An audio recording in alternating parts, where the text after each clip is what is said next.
गंगानगर में नशा है ना, वो कौन बेच रहा है, कैसे बेच रहा है, रोज शिकायतें देखते हैं, रोज अखबार बड़े पड़े हैं, रोज सोशल मीडिया में आ रहा है।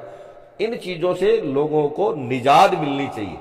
नशे से लोग बचेंगे तो युवा पीढ़ी निश्चित तौर पर अच्छा काम करेगी, लोगों को चिकित्सा सुविधा मिलेगी तो लोगों का स्वास्थ्य ठीक रहेगा, लोगों को अच्छी शिक्षा मिलेगी तो ये रहेगी। और चौथा, रोजगार के साधन उपलब्ध करवाए जाने चाहिए, मेरा ऐसा मानना है। एक बात और गंगानगर में छूट गई कि गंगानगर में 555 करोड़ रुपए का सीवरेज डाला जा रहा है। सीवरेज में जितनी गड़बड़ी और पैसों का बंदर बांट हुई है, गंगानगर की जनता, हम रहेंगे नहीं रहेंगे पता नहीं, ईश्वर को पता है, लेकिन आने वाले समय में ये पीढ़ी इस सीवरेज को लेकर रोएगी। सारा शहर सड़ांध मारेगा, इतना घटिया काम हुआ है।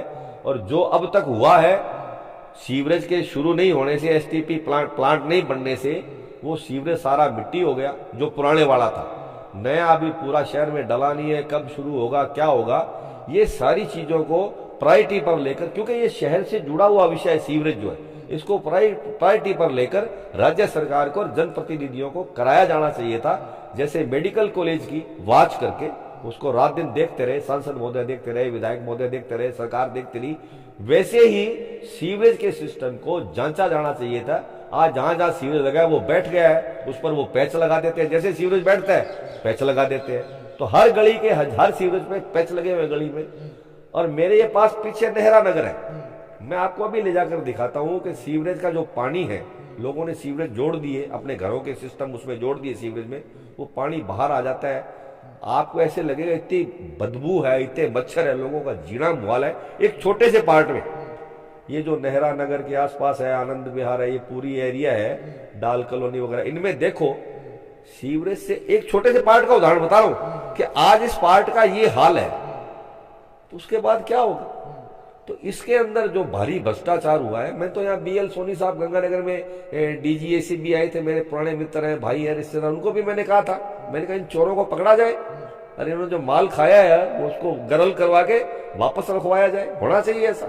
जब तक ये, अगर आप ऐसे अच्छे कामों के लिए, जो आने वाले 100 साल के लिए जुड़ा हुआ मसला है, उसको आप गंभीरता से नहीं लेते तो कौन लेगा। तो ये सारी चीजें के ऊपर गंभीरता से काम होना चाहिए था, उस पर नहीं हुआ, ये जरूर है। लेकिन हम ये चाहते हैं कि अब आगे बीजेपी की सरकार बनेगी, निश्चित है, तो इन सारी चीजों को ठीक कराएंगे और जिन लोगों ने माल खाया है उनको उल्टी जरूर कराएंगे, ये तय है। वो तो या जेल जाएंगे, माल तो देंगे, लेकिन वो जेल के पीछे बैठे होंगे, उनको छोड़ा नहीं जाएगा ऐसे डाकुओं को।